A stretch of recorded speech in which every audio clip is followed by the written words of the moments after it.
So, hey, all of you. Welcome to this session of Generation Alpha.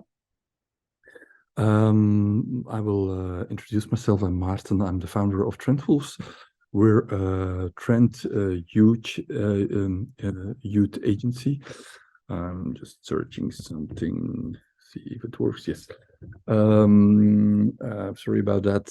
So we're a youth trend agency already for 15 years. In the heart of Europe, in Belgium, in Brussels, we have our offices. So basically, I have a background in youth culture research and youth marketing communication. I used to have like a youth magazine. I was involved in European youth structures so many years ago. I always found that, if you understand youngsters, you can foresee the future. So that's what was my main motivation in starting with Trendwolves. Mainly, we work on projects, little and big, for clients, trying to reach, understand, or target young people. But to be honest, my main audience are, of course, like telcos and banks, organizations, brands that often don't have a clue in how to target them. And my audience is, of course, Gen Z, born from 1995 on, young families as well, and kids. So mainly we gather our insights by our own trend reports, and our trend reports are qualitative. So we have like a big variety of young people. Let's call them avant-garde youngsters. It's not mainstream young people, because you don't learn a lot from the mainstream, but they're like a bit in front, avant-garde. We interview them, asking them what are their projects and their aspirations, their needs, their fears, and we try to find patterns in their story. So we have this network worldwide, and like this we use that insights and other insights as well to do trend research and to inspire brands, companies, and governments. So we use all these insights, these thought processes, this generation aspirations, this community understanding, just to build up strategies, a bit ideal way of working, and then to come into projects. And then like this, we gather our reports, and that reports then are used for keynotes and workshop sessions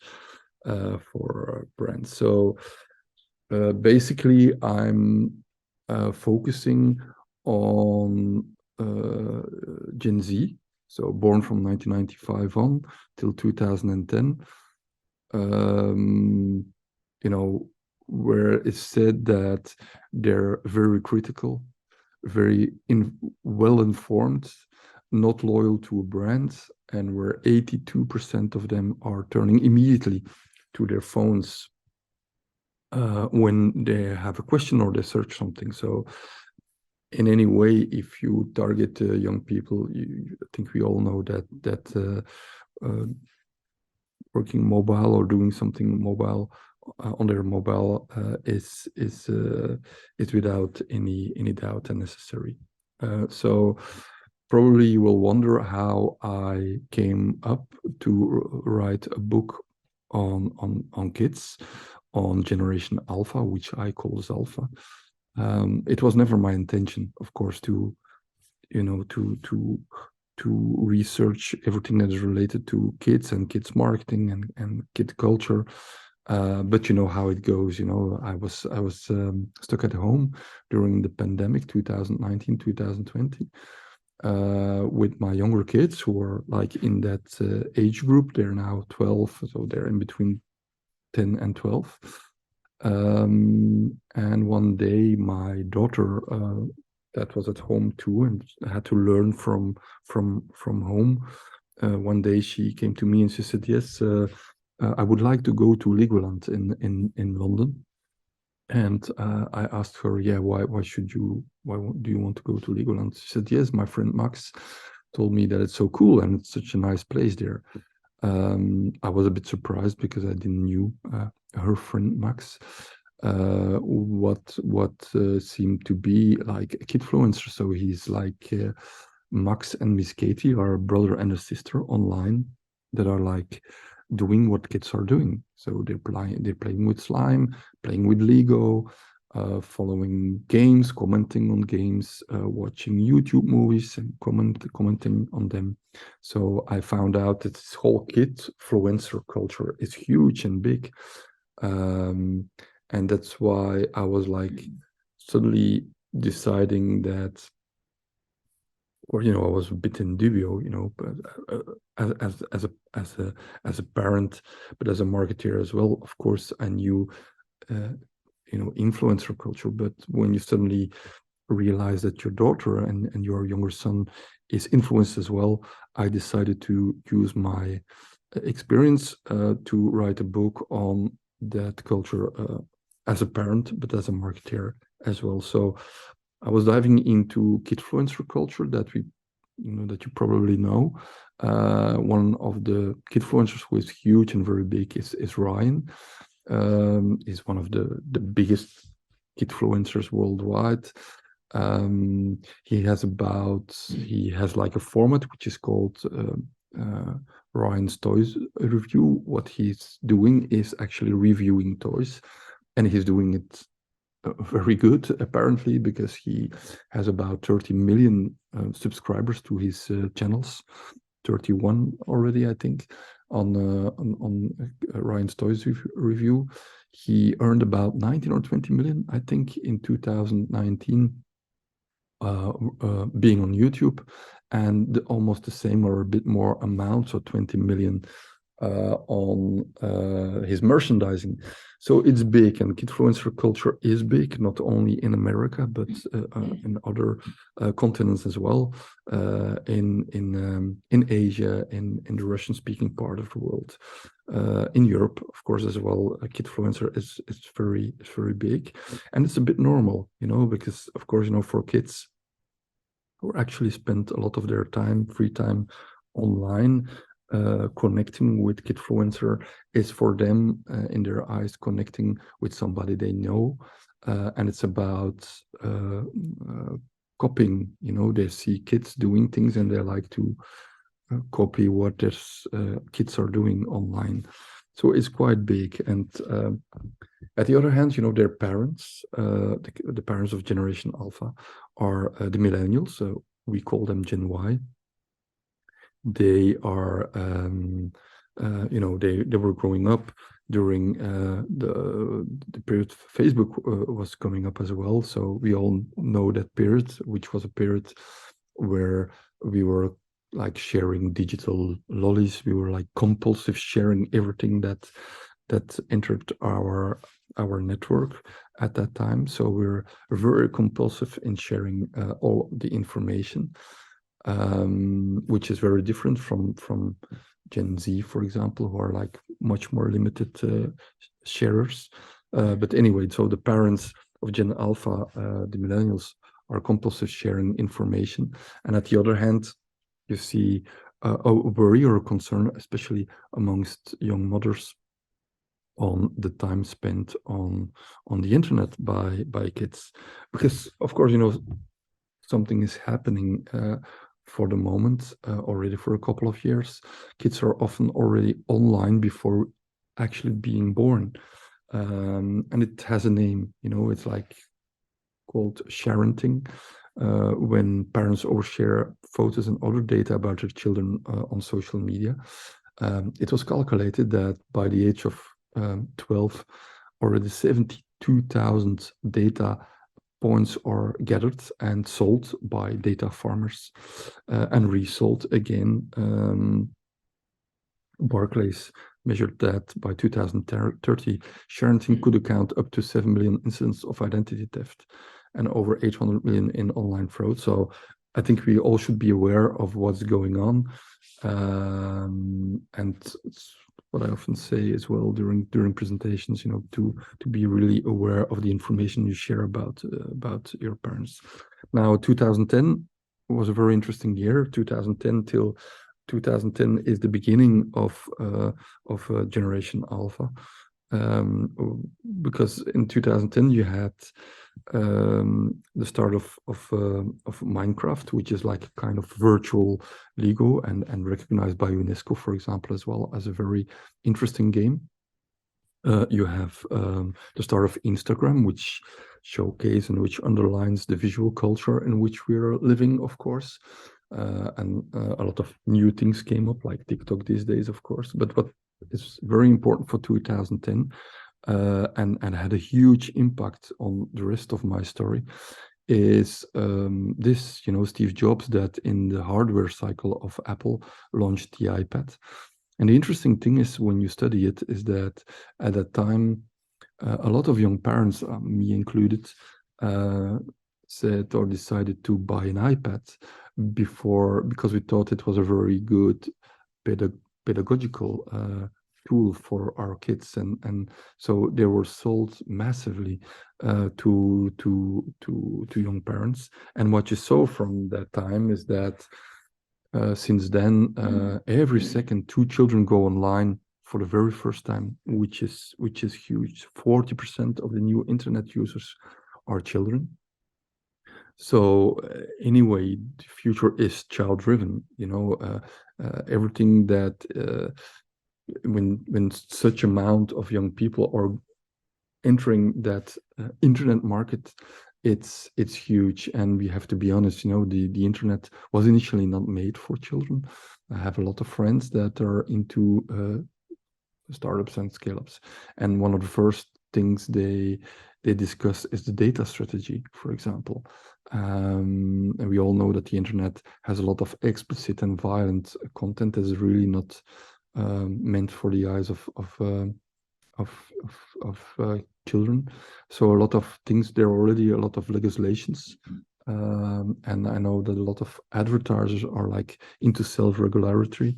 And a lot of things are happening. A lot of the social networks are monitoring what's happening because it's necessary. So, but there's still a lot of things to be done, and I think we should all be very cautious on new networks, on making sure that they're not they're a safe surrounding for children to explore everything there. Because as it says here, our children are massively online. They don't want to become a doctor or a pilot anymore. They want to become a YouTuber, of course, because they saw it on their siblings, their older siblings, Generation Z. They saw that they could earn money with, when they looked at PewDiePie, for example, where their siblings were looking at, they could see that they were earning money with the things they really like to do, and being online or having like a show or selling stuff via YouTube. So they all want to become a YouTuber. And they're with a lot, Generation Alpha is the biggest, tallest generation ever. They're the most healthy, the most educated generation, the most technology savvy generation. By 2025, they will be with 2 billion, which is a lot. 2.5 million are born every week. As I said, they're very tech savvy. They have like this digital feeling really in their fingertips. And it's amazing to see how they deal with technology and how they solve things. I often say, creativity amongst children is tech driven. They never studied to become a designer, for example, but they have Canva, to make beautiful designs.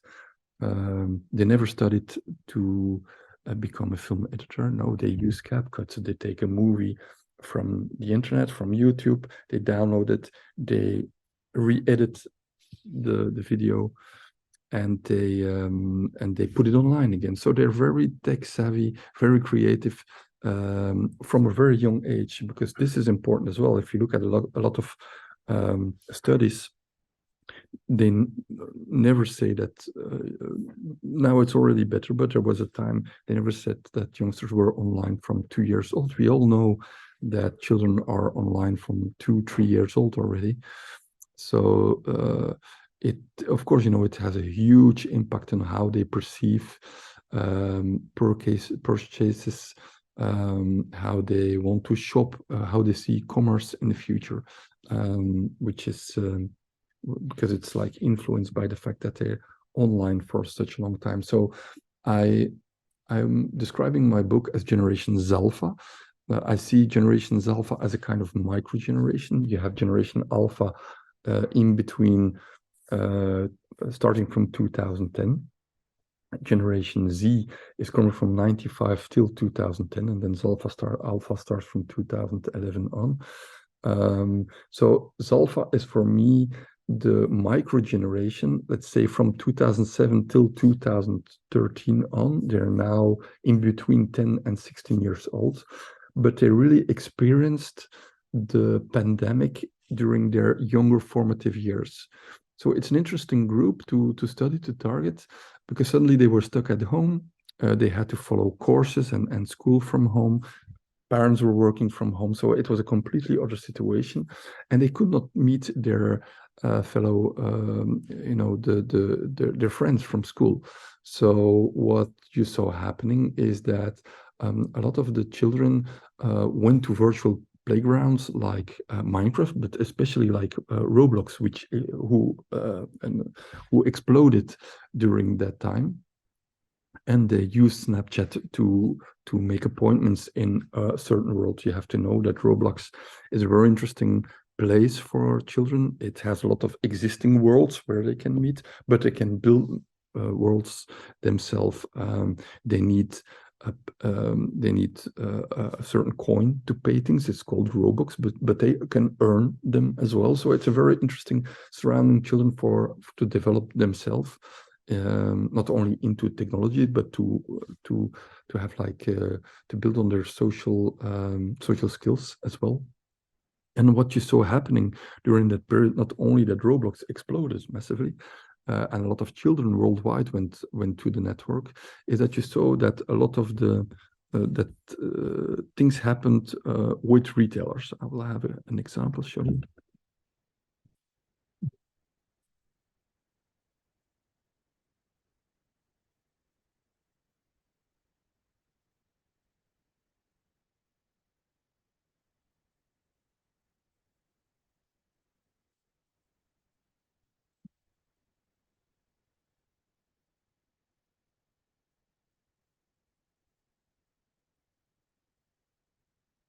So I think it's clear, like a brand like Vans created its own world, just like Nike did and other brands did, where the kids were like invited to go to it. It was for free for them, so they could learn their tricks and try on t-shirts and try on sneakers. The interesting thing for the retailers there was, of course, that not only they could build on a community, an online and offline community, but especially for their garments, for the goods, is that when thousands of kids were choosing this kind of free t-shirts online, virtual t-shirts, why not produce it in the real life? Yes, when thousands of kids were using, let's say, sneakers, or choosing a certain kind of sneakers, why not to bring them to the market? So for discovery marketing, it's a perfect laboratory for these brands, of course. So you see, for example, Gucci has worlds there, and Hyundai, Vans, of course. Nike has their worlds. You see the same thing happening in Fortnite, who is then for like a bit for teenagers and a bit older kids, of course. Moncler did things there, and Balenciaga and Wendy's, and there are a lot of things happening for the moment there. So there are a lot of stories about the metaverse and what is the metaverse and not. I will not go into that discussion. What I know is that it brings a lot of potential. Like Tim Sweeney said, over the coming decades, the metaverse has the possibility to become a multi-trillion-dollar part of the world economy, which I strongly believe. So there's a lot of possibilities there. So, it all exploded when Zuckerberg from Facebook at that time changed his name, of course, into Meta. And suddenly this whole hype started to explode. And of course, a lot of things are happening during that year. It was, still in the pandemic when it was announced. We all know that, for example, learning and education and the workplace in the metaverse will be create added value. I was writing there, the medium is the message. It's not my slogan. It's something Mark McLuhan said in the 60s, who was like a communication scientist. He said the medium is the message, in which he meant that the medium that you use is important for the perception people have about your message. So a lot of things are happening for the moment in the metaverse. So I think it's important for all brands and all governments and companies to follow up what is going on there, to make sure you don't miss the boat. So, you see interesting things happening on both sides. We used to call this phygital, like physical and digital, these two worlds coming together. It's about realities, new realities, and a reality that is for youngsters a reality, and that might be different than our reality. But you see that brands are really jumping on this thing. This is, for example, a collection of Louis, a fashion brand that made Minecraft-alike clothes. So it's interesting to see what's going on there, and I would like to show a very interesting thing coming up. It's called Zepeto. It's coming from East Asia, from Korea. And it's a very interesting thing because I like the UX especially. You take your, especially addressing to younger girls, and the UX is so easy and so simple that you take your phone, you take a picture of yourself, and you immediately become like an avatar. And it's very, very fluent how it goes. So and then you can dress up that avatar with digital assets. So you start to see that for a lot of kids, that digital assets are at least from the same importance as the real world. They really invest in looking good on in that world, and a lot of research shows already that it's for them very important to look good in that virtual worlds. I was in Seoul a month ago or 2 months ago, and there I could see what's going on already, and how you see a real person and then that avatar living almost next to each other at the same level. So it was like an activation of put the sound a bit. And so here it was during an activation, and what you see is that the same person immediately had like this avatar wearing that jacket that they were bringing on the market during that days. So come a bit to the point of metaverse and commerce. A lot of things happened during the last months. You had the Boson protocol, but I will not go too deep in that. But mainly, a lot of the projects were about what if you buy goods online or in such virtual world, you could redeem them in the real world. As these worlds are colliding, of course, it's a logical question. So, and it's actually already happening. If you look at what Tom Hilfiger is doing for the moment, they have like with apparel, which is very interesting. A very interesting project where you can buy goods and clothes as well for your for the real life as for the online world. So like it says here, you have apparel for parallel worlds. You can choose your virtual outfit, you can choose your physical outfit, and you can put it in your and pay for it. And then you have like you're the same dress. So it's very interesting to see what's going on there, and definitely something you should keep an eye on when you're in retail. I would like to emphasize, I would like to show this project as well, which I think is a very interesting one. It's from 010. 010 is a a digital fashion augmented reality app. You can just find it in the App Store or on Google. The interesting thing is they opened the shop there. It was a pop-up, but it was about the statement they wanted to make. They only had digital clothes. So the only thing they had were a couple of screens and a very nice decor. And you could try on their virtual clothes. So they didn't have stock. They didn't have anything of clothes, real clothes in the shop. You could just try them on. And the interesting thing is, what you start to see, and I think digital fashion will become very important. You have very interesting brands working on digital fashion, because if you like what you see, if you try on what you see, why not to order it then after a while? You have a lot of things happening in the try-on marketing with digital fashion for the moment. For example, bracelets and necklaces and so on, you can try on. We are all much more on Zoom. And when you wear them, after a while you like them, you just order them, the real ones, so they get delivered at home. So it doesn't, it's very sustainable. If we manage to then even print the clothes, the digital fashion, we're in a very good direction, I think. So one of the things I would like to stop my session with is the different realities our kids are growing up in, and the question that they don't really, that they have another view on realities, and the impact it has on retail in the future. So it was often asked to me, what is the difference in between Gen Z and Gen Alpha?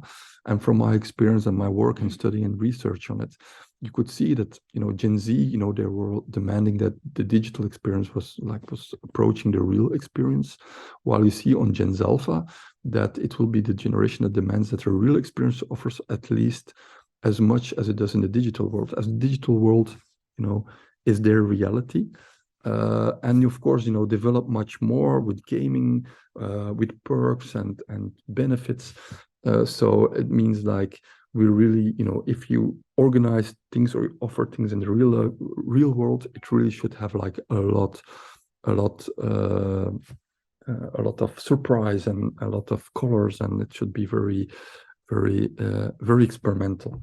So about reality, I would like to share with this story as well. I was having dinner at a friend's house, this director, and he had some kids, and there was a 13-year-old, a 15-year-old, a 17-year-old, and they hadn't seen the film The Matrix. And so the director's like, well, why don't you just tell them what it's about? So I started to say, well, there's this guy who's in a kind of virtual world, and he finds out that there's a real world, and he's really questioning what's real and not real, and he really wants to know what's real. And the young girl was like, why? And I was like, what do you mean? She was like, who cares if it's real? And I was like, what, you don't care if it's real? And she was like, no. Isn't that wild? It's awesome. So it's awesome. I'm at the end of my presentation. If you have any questions, you can always reach out at maarten@trendwolves.com. I'll try to answer as soon as possible when I have the possibility. But when you think about youth, kids, and families, and you want to do research or strategy or any implementation, you can always contact me, of course. So thank you very much, and till later. Enjoy, deliver. Bye-bye.